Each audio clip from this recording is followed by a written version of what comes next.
About 2.5 years ago, I was looking for ways to differentiate Microchip from our competitors, while at the same time coming up with ways that our customers could get their products to market more rapidly at a lower cost.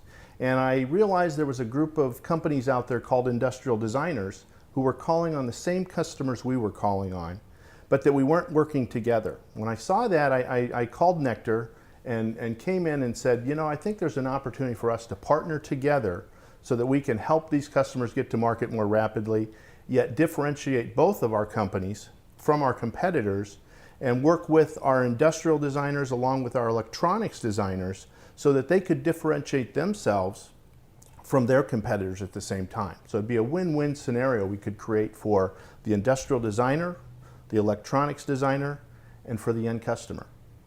We started Nectar in the early 1990s with the idea that we would combine mechanical engineering and industrial design so that we could bring an integrated development solution to clients. We have industrial designers, mechanical engineers, electronics engineers, model makers, tooling resources. We also have a large network of consultants that we work with. Our facilities here comprises a 7,000 square foot building. It's an open warehouse feel here. We have high ceilings. We don't believe in cubicles, so all the desks are open, which allows everybody to collaborate and talk with each other easily. We have multiple meeting spaces. We've got a lot of whiteboards everywhere. Makes it easy to have sidebar meetings and jot ideas down. We also have a complete shop in the back with a CNC and complete set of prototyping equipment.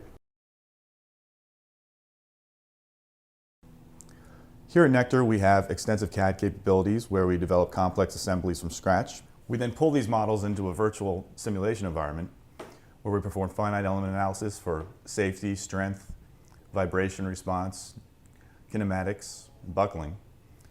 We also have CFD capabilities that perform fluid flow analysis for things such as virtual wind tunnels and heat transfer.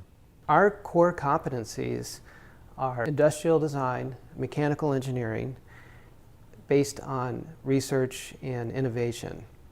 We work with a range of clients from the startup entrepreneurs through to Fortune 500 companies.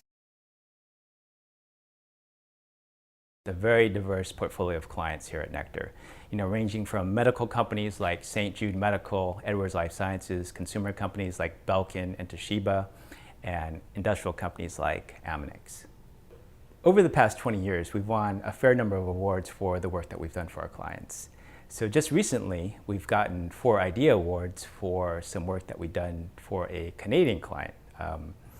They had licensed a technology called nanobubble technology. What nanobubble technology is it adds little microbubbles of oxygen into the water as it's passing through these huge systems.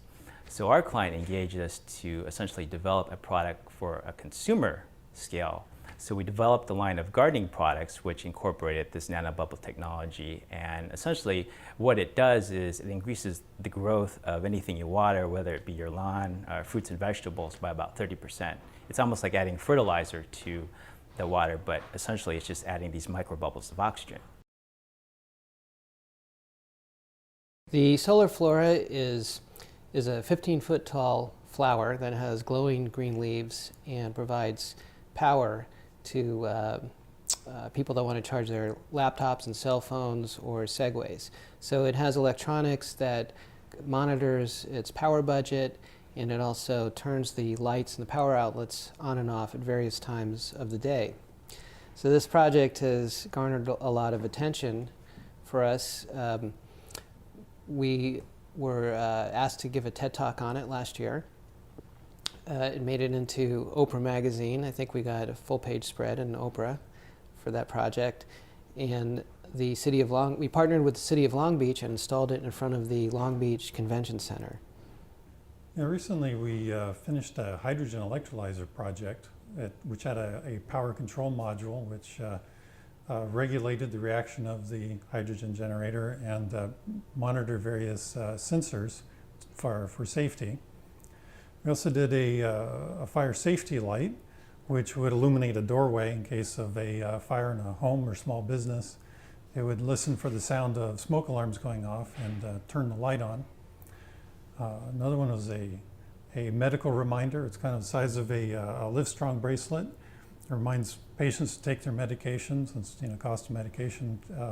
If a patient falls off their prescription, they can have to repeat the regimen. We did a bicycle light. It was sealed, had rechargeable batteries, charged by USB, so it had a charging circuit. We also did a more complicated thing, an electronic art piece, which has hundreds of lights and would respond to music, and the user could program the lighting pattern. And you can use his computer, you can use his cell phone to control it, and I can meditate to it. A very interesting piece.